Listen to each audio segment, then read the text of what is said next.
Ngayon ay kilalanin naman natin ang 6 times PBA champion at 3 times PBA best import na magbabuhat sa ating national team, Gilas Pilipinas sa gaganaping 19th Asian Games Hangzhou, na gaganapin sa China.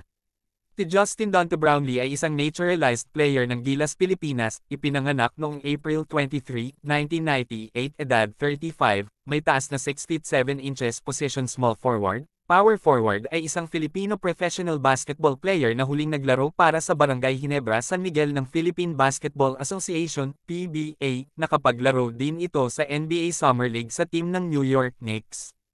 June 23, 2011 hindi na-draft si Justin Brownlee sa 2011 NBA draft na ginawa siyang unrestricted free agent. September 30, 2013 pumirma ng kontrata si Justin Brownlee sa New York Knicks para maglaro sa Summer League.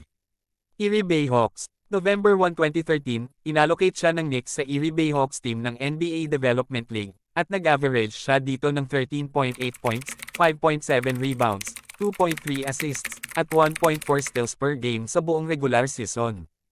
Barangay Ginebra San Miguel. Sa kanyang unang laro sa Ginebra, nagtala si Brownlee ng double-double na 31 points, at 13 rebounds, sa pagkatalo sa Alaska Aces.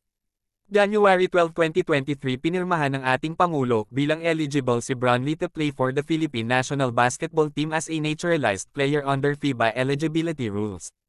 Unang naglaro sa FIBA Basketball World Cup Asian Qualifier Game laban sa Lebanon noong February 24, 2023, at nag-average naman siya dito ng 17.0 points, 4.0 rebounds, at 5.0 assists. Pangalawa, noong May 2023, naglaro si Brownlee para sa Pilipinas sa 2023 Southeast Asian Games, at siya ang leading scorer, nag-average siya dito ng 29.0 points, 8.0 rebounds, 4.0 assists, at 1 steal per game sa semifinal laban sa Indonesia at ang gintong medalya na panalo laban sa hosts na Cambodia.